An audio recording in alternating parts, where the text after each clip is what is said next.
part of what this whole fact-checking genre has done is it's created the idea that the journalist's job is not to oppose power, but to align with power.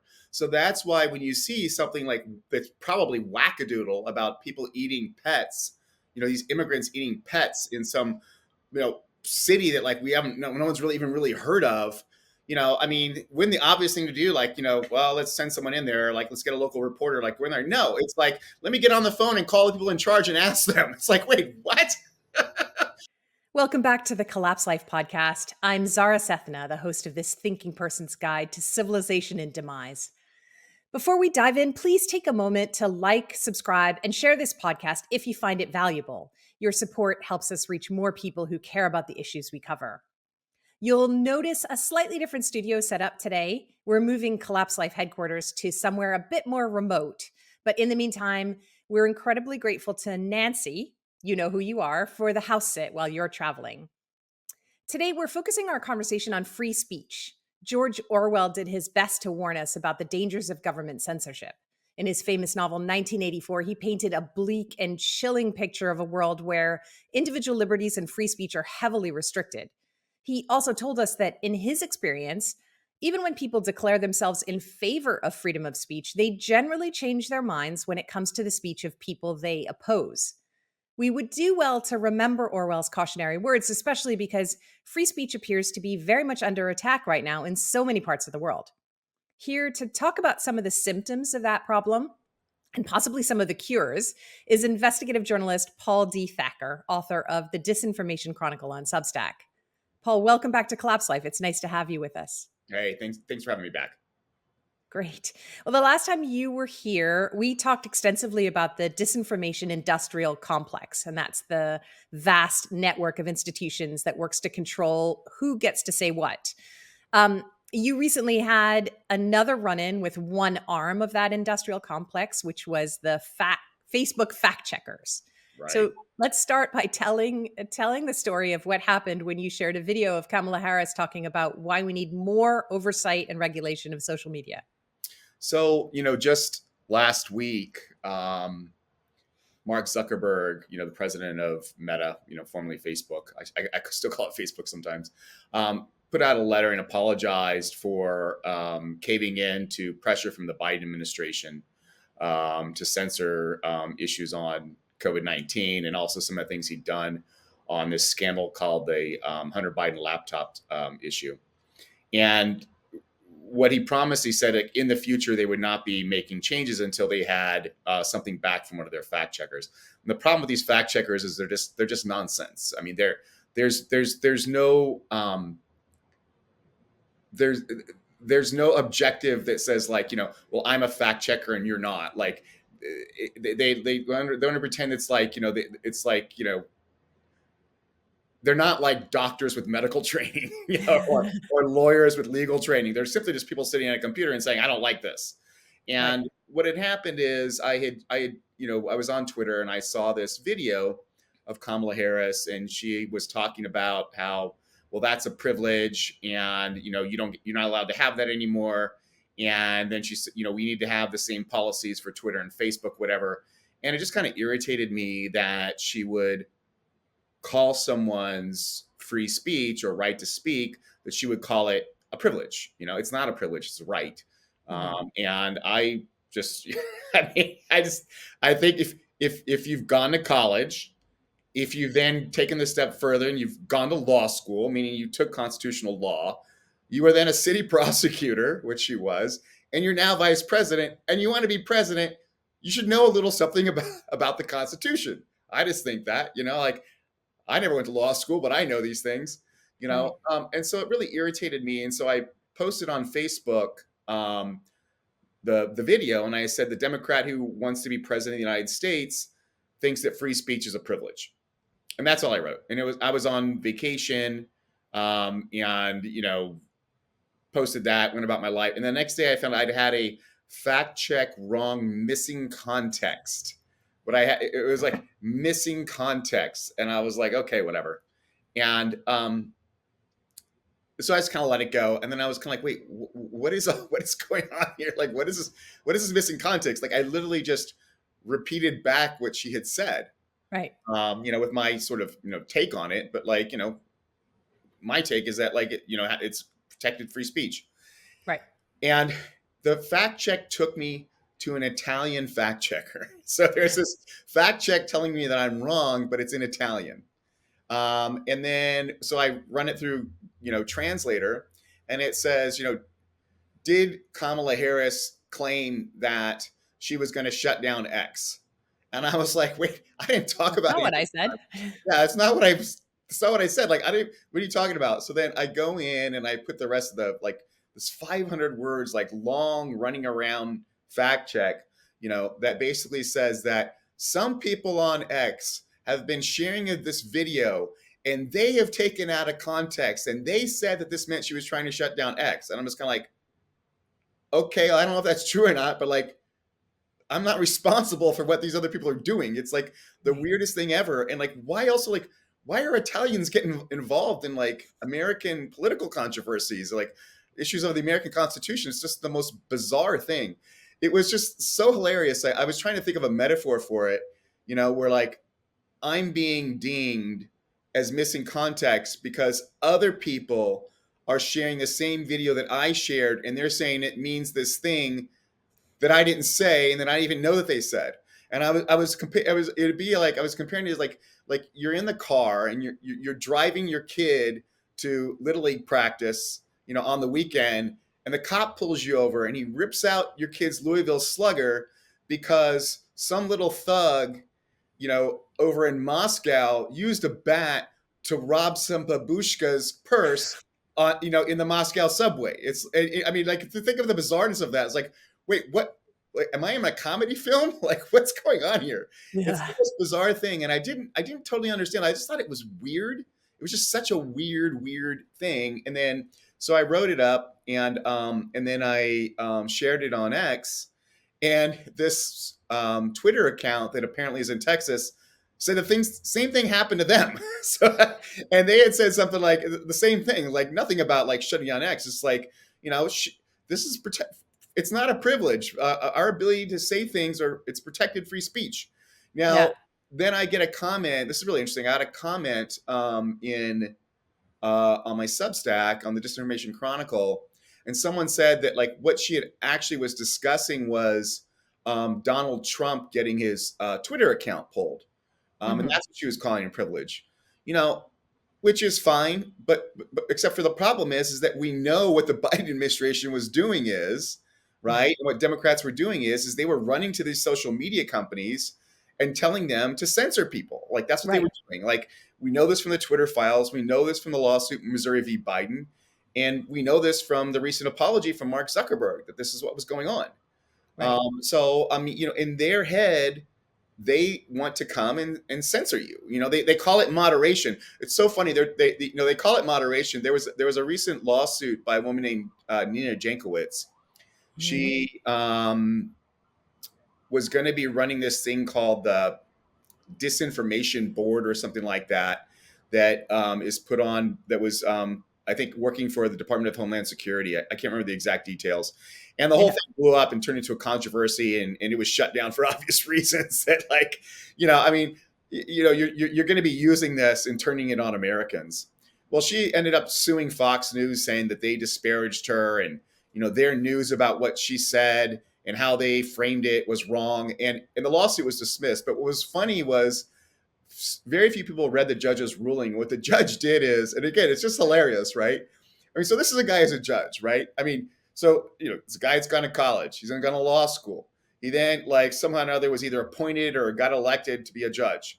And here he is sitting and listening to this lawsuit, and Nina Jankowicz, her lawyers are trying to argue that this isn't censorship, it's moderation. So in his ruling, he says, well, here's Merriam-Webster. Here's what they say about censorship. It's suppressing points of view also. So, like, again, it's just part of the whole word game that goes on, Yeah. in which these people Yeah. are taking, very tight, narrow definitions of a word, the way that they want it to be said, and when you're like, but yeah, but it really means this, and like, no, you can't use that definition that everyone knows what the word means. You can Yeah. only call it this.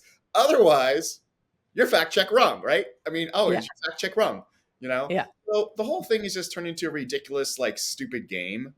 And I find it very concerning that, I mean, someone in Italy can not only can they not like tell me what I can and cannot say, right? But then they get it wrong.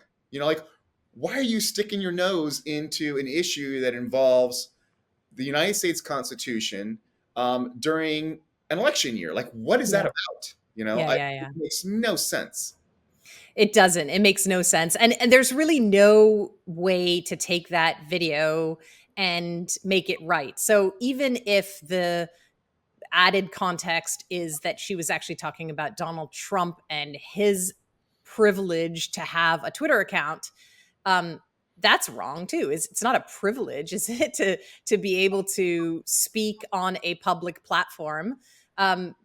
Overall, the nut of what she was saying is that social media needs more Oh government yeah, oversight and regulation, and right. one way or another, you can't whitewash that. You can't make that better. Well, then what came out afterwards? There's actually a separate video where she's making the exact same argument about social media, and talking about activating the Department of Justice. And what they do is they don't say that they want to censor you. The way they frame it is, well, we're going after hate. You know, and Yeah, and the obvious question is, okay, what is your definition of hate? Because yeah, your definition of censorship like doesn't fit the dictionary's definition of censorship. And the odd thing about hate is it's protected under the Constitution. There's actually a Supreme Court ruling on this. I mean, the First Amendment isn't there to protect things that people like. right. It's there to protect the things that the people don't like. That's why you have to have a law about it, because it's like, so it's just, Yeah, we're really in a bizarre situation right now with the Democratic Party. I mean, it's just, to me, it's very odd. I never thought that the group that would be coming after people's protected speech would be the Democrats. I always saw the Republicans as being the ones that would do this. But this is yeah. where we're at in It's 2024. clown world, absolutely. Going back to Zuckerberg's letter, Yeah, why do you think he decided to release that letter now and express regret now about not being more outspoken about government pressure? I mean, right, he could have done that over the last 4 years. right. Now we're a month and a half away from elections, and now he's putting out that letter. Is there something behind the timing of it? I don't know, but like, the exact issue of him talking about censorship, that had already come out in his personal texts, back and forth between him and other officials at Meta, where he complained about the Biden administration censoring people. He used that exact term, that they Yeah, had censored. Um, excuse me, and this was specifically on the concern around how the pandemic started. Or what's called the yeah, origins question, like the origin of the pandemic. I mean, he said that specifically, that the Biden administration did this. And then there was a response, then an email from another, like, I think the vice president at Meta, where he's asking, like, well, why did we suppress this thing about the origin of, the virus? And he got an email back and said, well, that was because of the Biden administration, and we right, did it and it was wrong. So like they've already, like, their emails have already come out where they're saying that they had done these issues and that they were wrong, and they know this, and so I right, think just putting it in a letter, like, I don't know what that really got him. I mean, it's not, he was just basically formalizing, like, what's already known, and yeah, apologizing for it, which I guess is a smart move. I mean, if it comes out that you did something, and it's leaked out through your emails, it's already out there in the public, and then you don't say right. anything about it, it doesn't look good. So you might as well say, like, okay, my emails have come out, this came out, and yeah, I'm Right. sorry that we did this. Yeah, I mean, so one of the few reactions out of mainstream media to that letter is this is old news. We've heard Right, this before, right, right? So, right, but rather than actually diving into the fact that he is revealing that this collusion and censorship happened and this is a problem in our country, right, the only reaction that I really saw was, "Oh well, we knew that already." Like right, it right, just right. seems, I don't think that anything happens just by coincidence. So I've just been wondering why Well, he decided to do that letter and why it wasn't now. it wasn't just the old news. That was one of the things that happened. Like this, it's sort of a classic move. It's like well, this is old news. It's We like, don't have to talk oh, about it. really? Okay. Did you own it? Like when it happened, did it own it, or like did you spend forever like deny, deny, deny, deny, deny, deny, deny, deny? Old news. It's like that's what happened. It was like years of denial, and even like when it came out, Kara Swisher, who's been covering the Silicon Valley for years, is one of the best known names in the media. She went on and flat out denied that the letter said what it said. I mean, it's like so crazy. It's like I mean, you get on CNN and you make these stupid statements, and people can read the letter. Like, I mean, like, why are you gaslighting people? So the whole thing is just kind of nuts. So like they did those were the two things. Um, you know, I I call this tactic that I've seen over and over again during COVID by these, you know, Biden administration aligned reporters. I call it, something new pops out. It's like, okay, what's your tactic? Hard ignore or knock it down. Like it's going to be one of those two: hard ignore or knock it down. Those are Hmm. the two tactics that are usually taken. And Kara Swisher embarrassed and humiliated herself on CNN and denied what the letter said. And then others tried to say like, well, this doesn't really tell us much that like we didn't already know. And it's like, wait, come on now, quit lying to me. Yeah.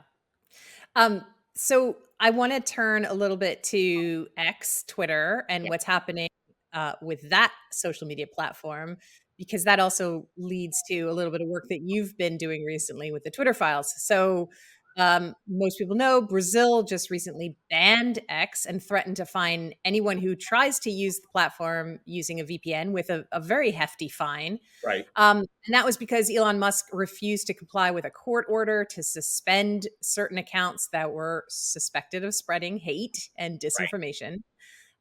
So that was the Brazilian government trying to put pressure on a social media platform to moderate content, just like the US government has done. And just like you discovered, the Indian government was trying to do this. So tell us about your latest investigation in the Twitter files. What did you uncover? Well, shortly after Elon bought at Twitter, and then then turn around and change it to X. There were a couple of demands from different governments to do takedowns. I think he got one. I think from Turkey, one from India. I think Egypt also. I can't remember. And you know, the typical DNC aligned chattering class was like, aha, like there you go, you're censoring. Like what's going? Ah, you're censoring. And his response was, I'm responding to like legitimate requests that comply with the law of the country. I'm trying to maintain within the boundaries of each country's law. And also I'm making this public. Like I'm not doing like Facebook and doing it in private. Like, I mean, you think like Elon Musk, am the only guy getting these requests? Like they're sending out to all these other, all the other platforms. Hello, I mean, Hmm. but they're so obsessed with like trying to find anything about Elon Musk. And Yeah. what I thought was interesting was when I had gone to Twitter, I noticed, and I got some internal documents about some similar issues that happened with Twitter back in 2021, where they were being harassed by the Indian government to take down certain accounts. This is in response to requests from the Modi government, who's I mean, incredibly I don't know what you autocratic, fascist. I don't know how you want to call it, but definitely like I mean, it's a weird like I think might be the first time in the history of the country where we see like this like ideological Hinduism. It's these kinds of crazy fascist movements have been a part of Judaism, Christianity, Islam, and now we're seeing it pop up in Hinduism too with the this guy in suppression and going after religious minorities in India. And so Twitter was freaked out because what India was going to do. There's reports at the time they were arresting their local employees. Like I mean, they were so like there was not just concern about are we going to do this or not. Like there were legal threats against their employees in India, Hmm. and you know this was not reported anywhere at the time. But what I have from the internal documents is what they did. And what they did is they started working directly with a lobbying firm a Democratic Party lobbying firm, closely aligned with the Democratic Party, called Albright. I can't remember the name of the name, but like one of the founders of it was Madeleine Albright, Right. a former head of the State Department. And a lot of the people from this lobby shop, right around the time that Twitter hired them, there was reports about how so many of the people from this lobby shop joined the Biden administration. So they were Mm. super in tight. I mean, it's a Biden administration aligned lobby shop. I mean, so just to help people understand, in DC, you do actually have law firms and lobby shops that will be aligned with one political party or the other. Now, some will be purposely bipartisan. So you'll see, like, I'm blanking on the name of the one that was started by, it was a Republican and a Democratic senator who came together. That's considered like a power move. Like, we're going to come together. We're not going to be partisan, so that you can work with both sides, right? But Right. some take the tactic of, we're going to work like we're a firm that's aligned very specifically with one political party. And Right. so you will go to them. And what's interesting is, if a company's having problems, a major corporation is having problems, they will pick and choose which lobby shop they will use or law firm based upon who they're having the problem with. So just to give Hmm. you an example, when the scientists at Scripps were being deposed by Congress and investigated by Congress, they hired Trump's lawyer, the guy who'd been Trump's lawyer. And I had a friend who couldn't understand. He's like, why are they hiring this guy? Like, blah, blah, blah. I'm like, because he's a Republican. He's aligned with the Republican Party. He comes from the Republican side of the House. That's who he came up through. And they're dealing with Republicans. So you hire people from the team. Like, Of that's course. the Yeah. tactic. And so what they did is they hired, a Biden team aligned lobbyists. And then they began working directly with the State Department to deal with their problems in India. Now, this is at the same time the State Department was pressuring them to censor things. So the Hmm. obvious question arises, hey, you've been telling everyone that you're like independent, you're not responding to pressure from the administration, everything's being done based upon your own internal like discussions and everything. But the group, the agency that's leaning on you, you're now working directly with them. Like, how do you maintain that independence when you're like totally reliant on the State Right. Department simultaneously to help you with, I think it was your third largest market on the planet? And it's obvious Yeah. this is total nonsense. Right. And you can kind of see this kind of playing out right now. Like, I mean, right now in Brazil, for instance, have you seen any evidence that the Biden administration is trying to help Elon Musk, or X, an American company, right? Have they stepped in to help an American company that's having legal problems with their third largest market, which is Brazil? Have you seen the Biden administration, raise a peep about the fact that not only did the Brazilians go after X, they went after a company that's also owned by Elon Musk that has no legal ties to each other. It's just owned by the same guy. So it's very obviously just it become very personal in Brazil. Right. I mean, what's also interesting is, the Europeans are now going after X and trying to in the European Commission, and they've gotten a letter from the House Oversight Committee. I'm sorry, House Judiciary Committee, to come in and explain what they're doing. Like, why are you Europeans coming in and pressuring an American company to censor Americans?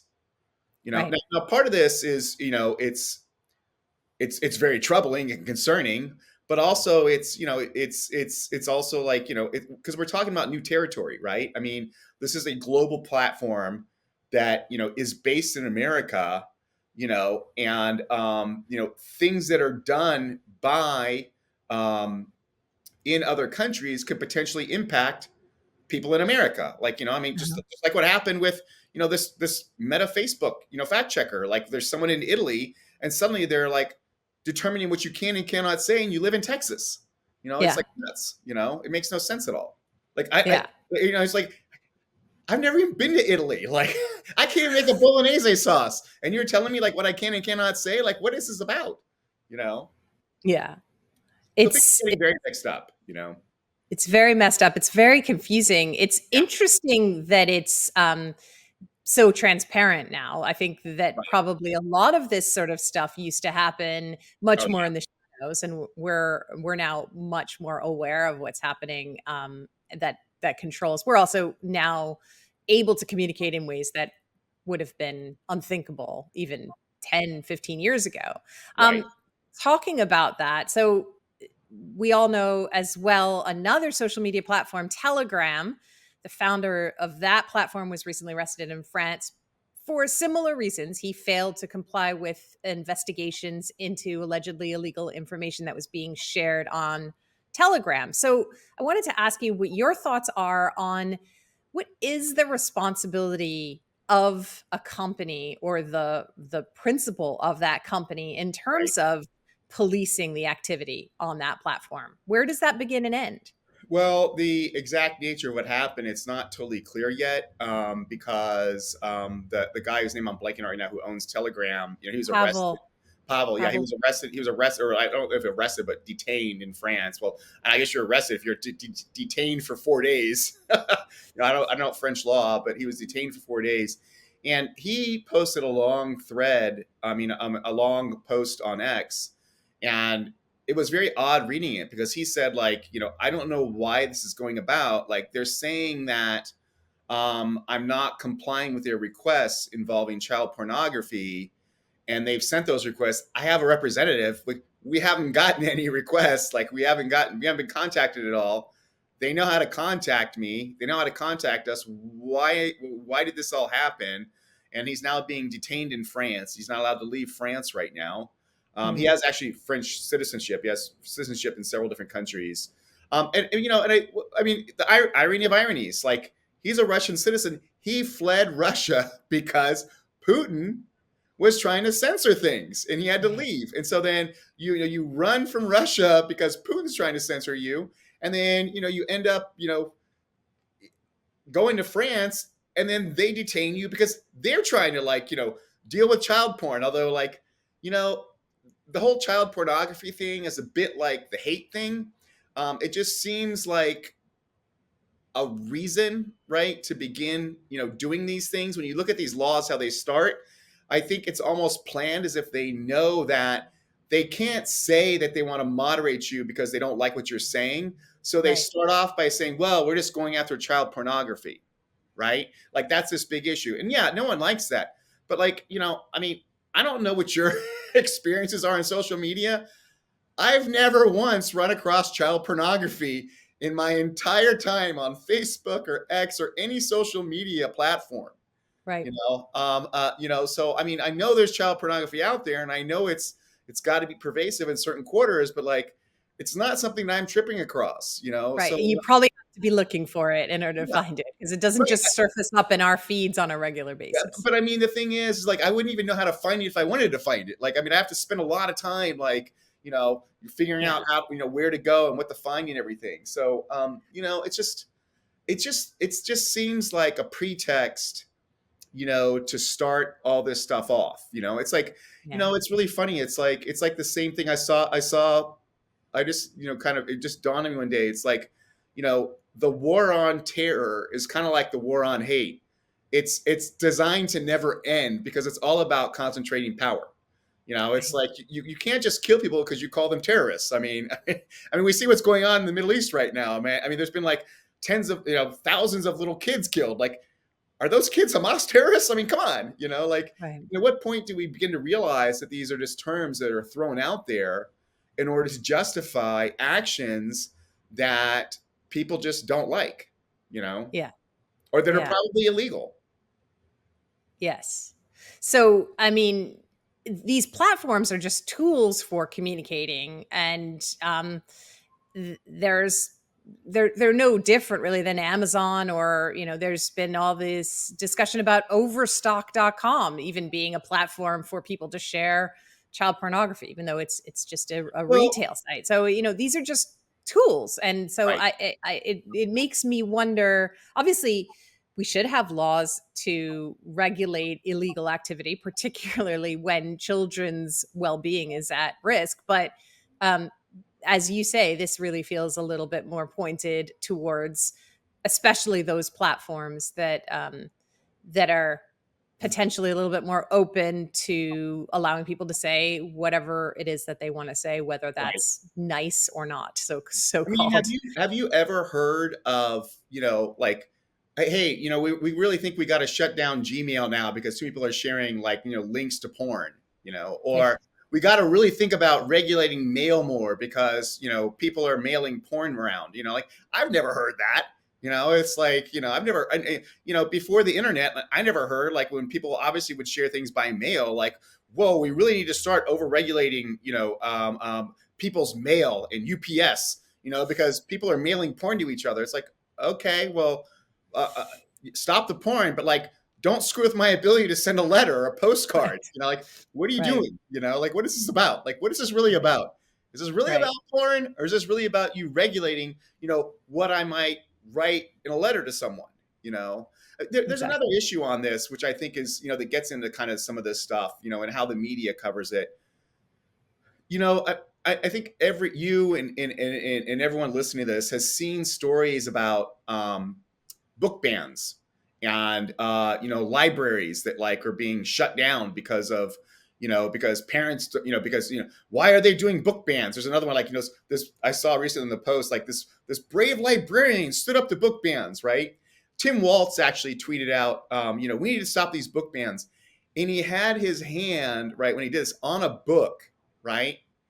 I think it's called Genderqueer. I think it's the name of the title, but I can't remember what it is.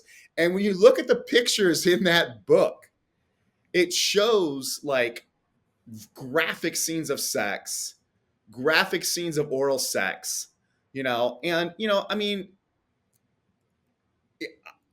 I don't know like what I think that stuff should be, but like, I mean, if you're gonna sit there and tell a parent that they can't go into a library, their own kid's library, and say, I don't think this book is appropriate for this age. I mean, we have age appropriate material on movies. Like, is that like a movie ban?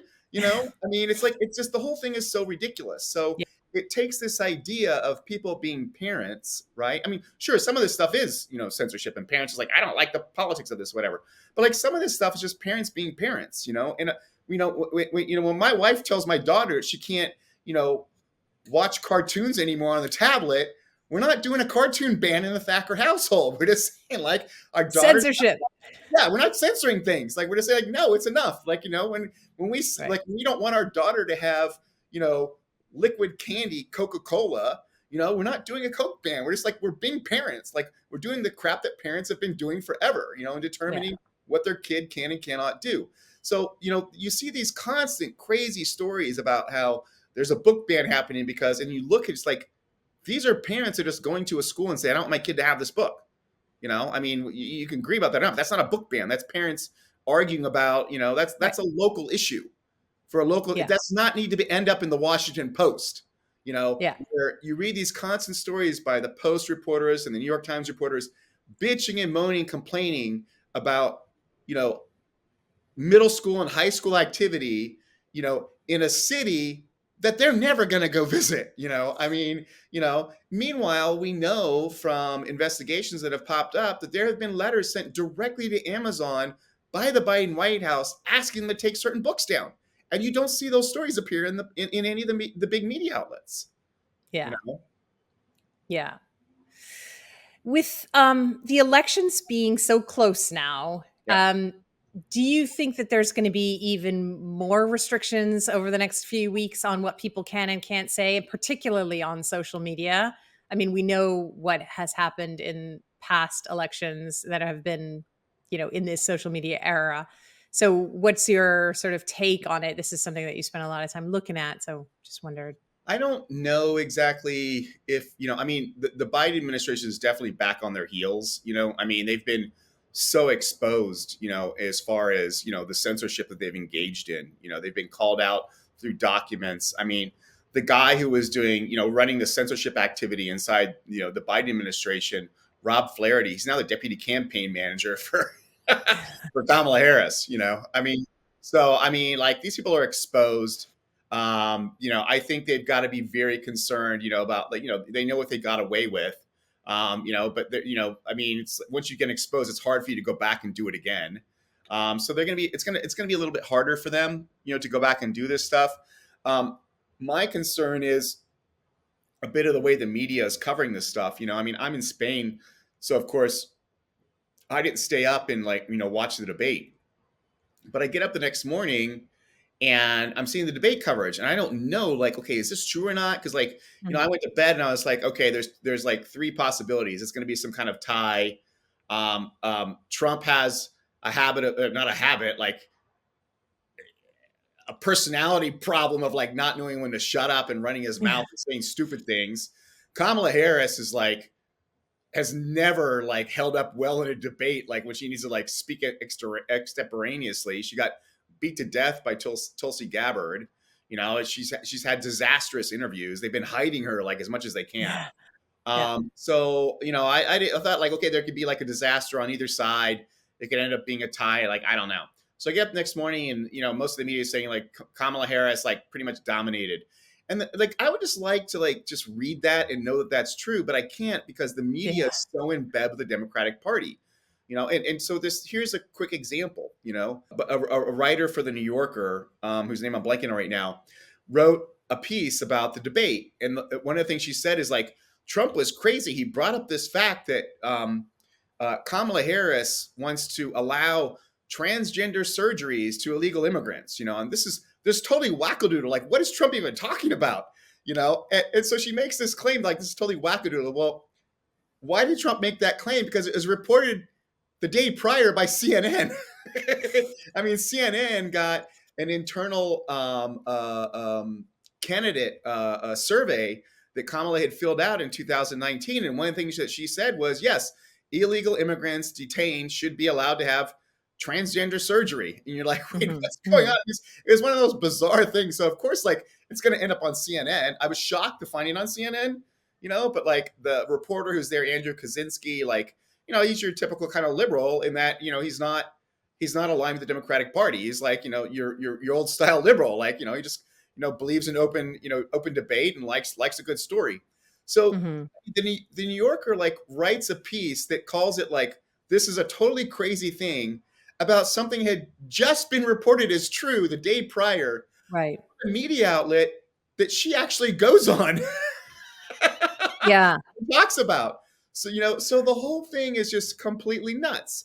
And so she gets a community note on X, and people start contacting New Yorkers saying, hello, McFly. This was reported just yesterday in CNN.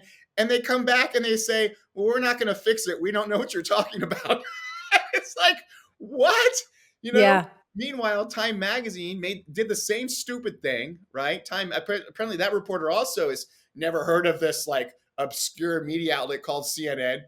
Wrote the same stupid thing, but they Mhm. corrected it, like they Yeah. went back and they corrected it. They did the job of journalism, right? But the New Yorker can't do that because the New Yorker is basically like, after Trump got like, I started referring to it as the resistance newsletter.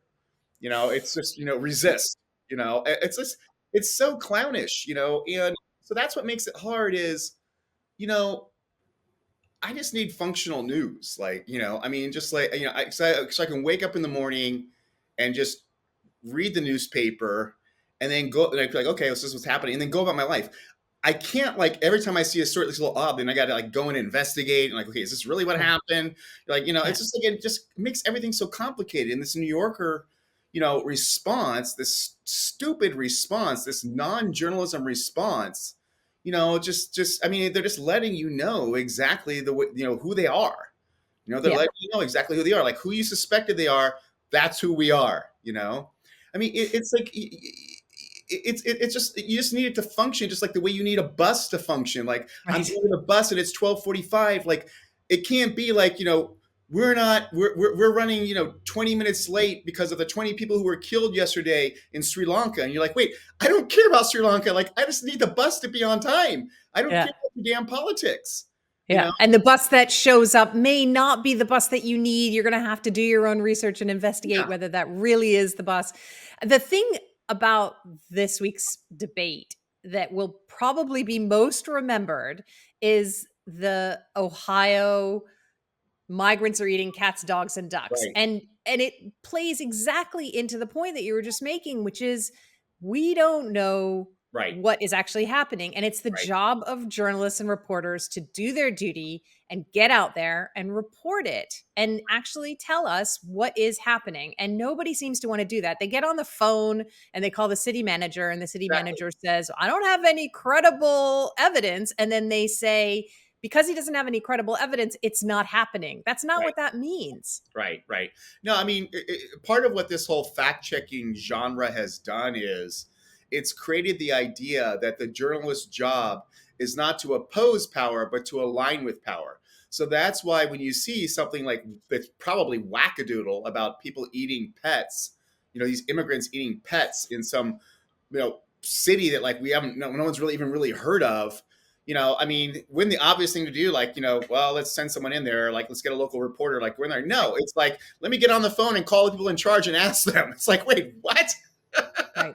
I mean, it's like, it's so crazy. Like, that's what's considered journalism is right now. It's what happened during the COVID pandemic. I mean, when we had started to have problems, like the response was like, well, let's run back to the CDC and ask the CDC what they say. Like, CDC says no, everything's fine in their press release. It's like, no controversy. You said the CDC was wrong. You're a fact check wrong. You're like, wait, what?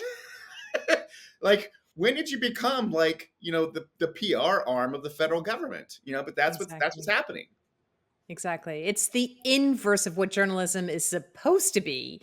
And that is now kind of the standard, the industry standard is, as long as someone with some sort of credential, some sort of Right. expert said something, then it must be true. And that's what we're going to run with. And it's Right. not actually holding anyone's feet to the fire, which Right. is the job of journalism. Well, the other thing too is like we don't know what's going on in this city. Like, obviously something crazy is going on in the city because there's videos floating around with people pissed off at city council meetings Right. with what's going on. So like something weird is happening, but like, for my purposes, like I don't care enough about that small little city.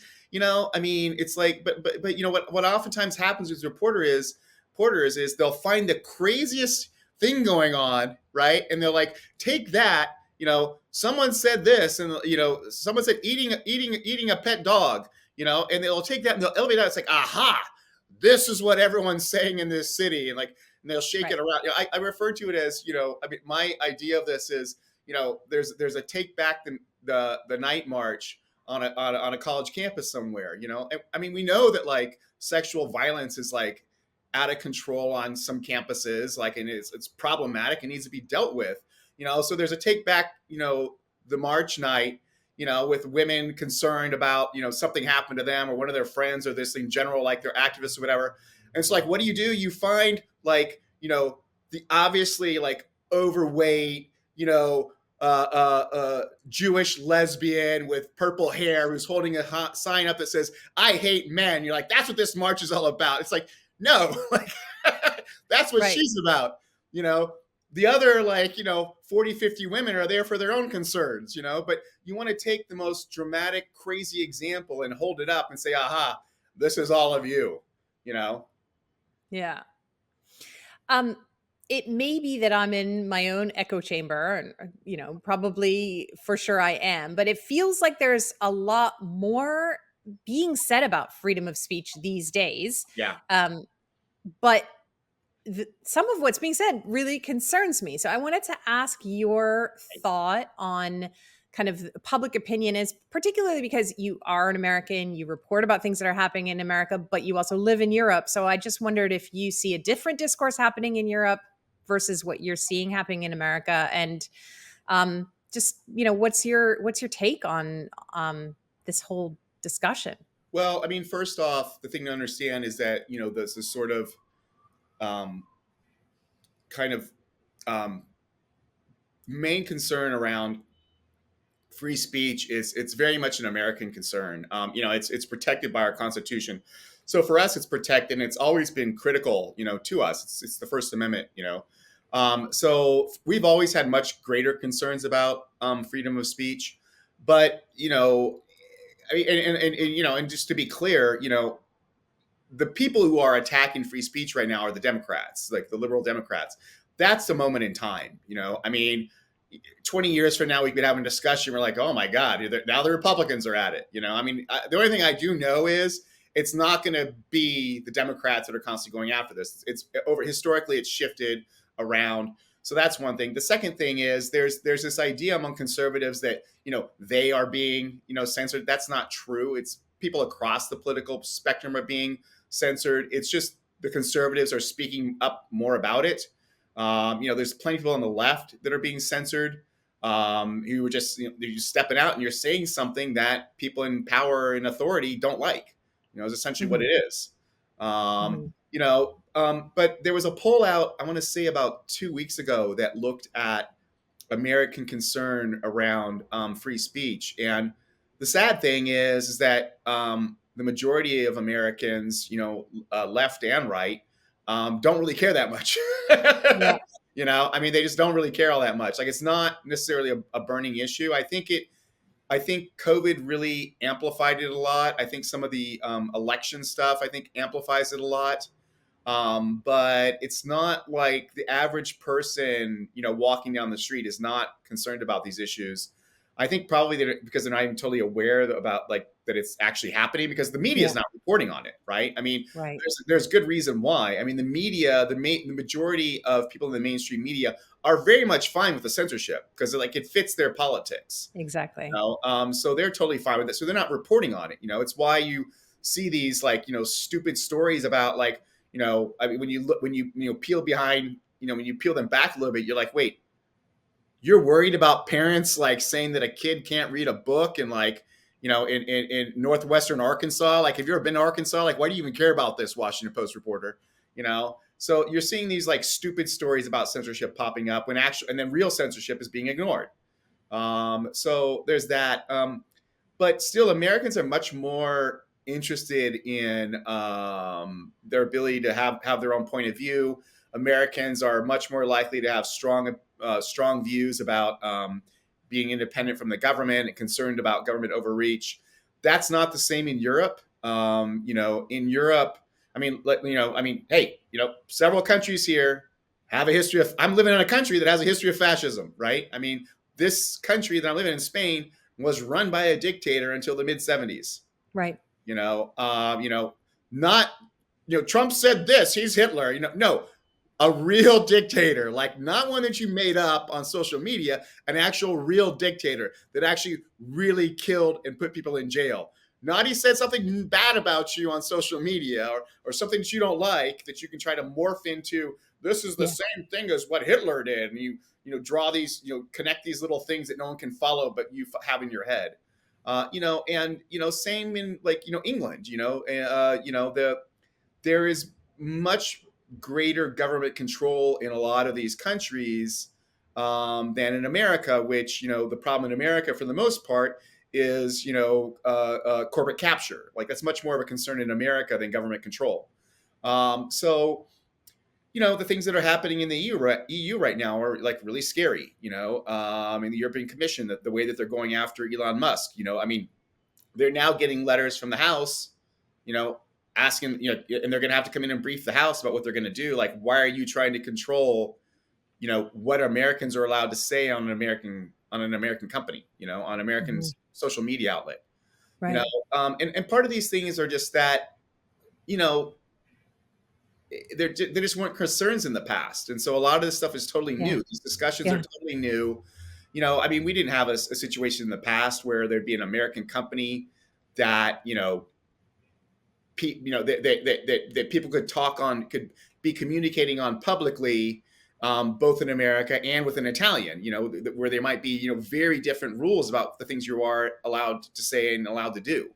Countries Yeah. have different rules. So part of this, I think, is just the complexity of international law, but some of it is very much due to the fact that there's strong censorship in some countries. I mean, in Germany, you don't have the same rights, as you do, because of their history. You can't have a Nazi flag. There's certain things that you simply cannot do, and I don't know how much further that goes. I mean, I'm not like having some huge loss that I can't have, I can't have a Nazi flag. It's not like a major concern to me.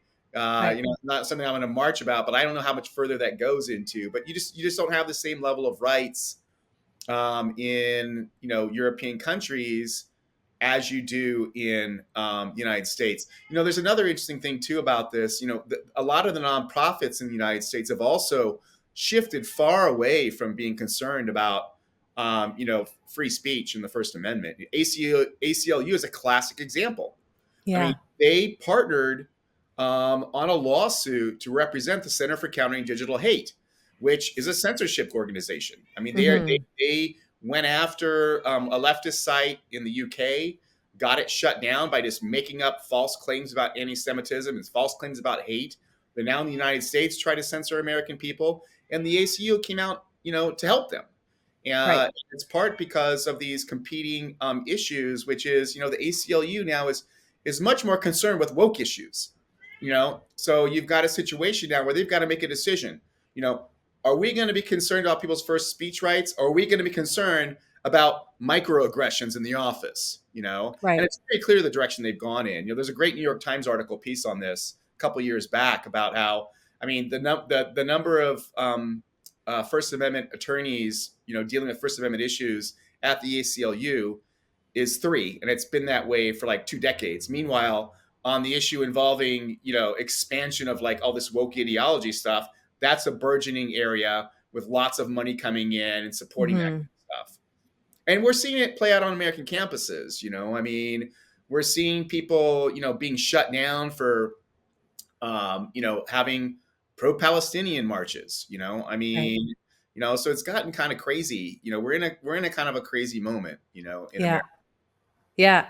What you just said really concerns me because I think you're absolutely right that Americans haven't made this an existential issue, freedom of speech. And it may be because we just take it for granted that for so long we've had it so good compared to the countries that you just mentioned, which have had actual dictators and where people were severely punished for thinking things or saying things out loud. Um, I fear that this is the kind of thing that we won't really rise up against and speak out for until it's gone, and then it's too late. I mean, there's a reason why it's the First Amendment to our Constitution, because it sort of underpins everything else in a way. And Right. so the fact um, that we can't even decide to agree on how we define freedom of speech, that hints at the fact that we're not really willing to fight for it. We don't have a candidate right now running for office who's making this their main issue. um, so yeah, it looks a little bleak from my perspective on that front. I It's not wanted to good. ask, I yeah, go mean, ahead. part of the infrastructure for, the like big disinformation, part of that infrastructure is definitely back on its heels right now. Hmm. Some of the funding's been shut down from the federal government. There's claims by these, I don't call them disinformation experts. I call them, the censorship clergy. The crazy, nutty professors who think that they somehow have some special insight into what should and what should be not allowed to say. Right. They think they're the boss of you. And they can control what you can and cannot say. They're Yeah. definitely, I think, back on their heels at this point in time. But also, it's just like, I mean, they've helped to kind of like, nonetheless, like, define certain ways that we talk even now. Like, I mean, the fact that we use the term, moderation, it's not moderate, it's censorship. You're trying to Right. censor certain things. I mean, and that's, maybe certain things should be censored. I mean, definitely you can't find like naked billboards. I mean, there are certain rules about things that are not allowed. But what we've encountered is that this has always been done for political purposes to benefit one particular party. It's like, and the problem with the liberals. I mean, I've often thought that like the only way they're going to wake up and understand that like it's important is if Trump comes in and grabs a hold of the machinery that they created and starts doing it himself. Then they're going to understand. But they Yeah. can't understand it when they're doing it to other people. It's one of these like childish things, like, where you almost have to say, like, do you like that? Do you like it when it's done to you? Like, I Yeah. hate to say it, but like, that's what we're dealing with, these people. Yeah. It goes right back to that quote that I used in the introduction from Orwell. That's freedom of speech is something that I care about until it's the speech of people that I don't agree with, and then Right. this goes to the head of X under Elon Musk saying, "Oh, you have freedom of speech. You just don't have freedom of reach." So, what's legal and what's allowable are two different things. So, they're not infringing on my right to speak. You can say whatever you want, but no one will ever see it because our algorithm will suppress you into a black hole. Right. Right. Yeah, which is again, it's just censorship. I mean, like again, Exactly. it's what that judge had to like write. Like, okay, so you're saying, can I just like? I mean, it's so crazy to read like a legal ruling from a judge. Like, has having like, I felt like I was like, this is like back when I was in college, and you have these like online debates. Like, well, what Webster says is, like you have to like, let me read to you what the dictionary says. It's like, and when you're at that point in an argument, you're just like, this is like not going anywhere. It's like we're like Right. arguing over the meaning of words. It's just ridiculous, but like Yeah. that's kind of the point we're at. It's, they're trying to drain words of meaning and then fill them back up, with their own thoughts and ideas that benefit their particular ideology, and their Yeah. ultimate, political goals. Yeah. So, Paul, where do we go from here? We have elections in November, someone new in office in January. Right. What are your thoughts on what's going to happen, or will we even make it to the elections? I don't know. I mean, I think that I haven't been paying super close attention, but I mean, I think when you step back and you look at things, the country is very evenly divided right now. And I saw one. I think it was a Pew Research poll that came out that said the majority of Americans now define themselves as Republican. I think it was like, but it's like 51%. But Hmm. what was interesting about that is that normally when you go back and you look at that poll, there were more people who defined themselves as Democrats, like, and it's always been that way. It's like very close. Like, it's like maybe like Democrat, people is like self-identified Democrat, like 46%, Republican, like 42%. So it's a very small difference, but very close. So I saw this one where Republicans are now, more people consider themselves Republicans. And I was like, this is like the first year in like last 10 years. Is this like, a blip in the data? Like, was this a trend that's going on? I don't know. But regardless, which direction it's going, it's very close. And so, Yeah. and there's always the possibility of a divided government right now, which is always going to happen. I don't Mhm. I don't know the possibility of like either Republicans or Democrats, getting the White House, the Senate, and the House. I in my head, whoever wins, like they're gonna, enter into the White House with a hostile Congress, like ready Yeah. to investigate everything that they do. That's the way things have been going, and I figure that's probably the way direction things are going to continue. Tell people what you're working on right now and how they can find more about you. So I'm working on a couple different stories about a group called the Center for Countering Digital Hate. They are a political front group created by politicos from the conservative wing of the British Labour Party, and they've now managed to like land in America. And what they're doing is they're basically aligning themselves directly with the corporate arm of the Democratic Party. So like not the left, not the liberals, but like the Biden, Kamala Harris, wing. They're working directly with them to go after Elon Musk. They were going Mhm. after RFK Jr. So I've got a couple stories come out about them. I've got some good stuff, and I'm going to be coming out with a interview with Cheryl Atkinson, who's a Sure. reporter and who has a new book out. And so I'm going to run a chapter of her book and a Q&A with Cheryl. I just got through formatting the book chapter, and I'm going to be getting an interview with her pretty soon about her book. It's very interesting. She's covered science issues for quite some time. She wasn't like a science reporter; she's an investigative reporter, but she kept running into a lot of science stories. So she has a whole history about things she encountered, what it was like working at CBS, how Mhm. stories sometimes get shut down, and so it's just kind of a good look at the media and how the media operates and how some of these stories get, you know, then get pushed around inside society. Yeah, she's been really great on a lot of topics during COVID and just really helpful in helping to explain, having stepped out of mainstream media and become an independent journalist, just shedding some light on how that machinery works. I think it's really helpful for people to understand Yeah, what they see is highly curated and right. what they don't see, and why. And she's been great on that subject.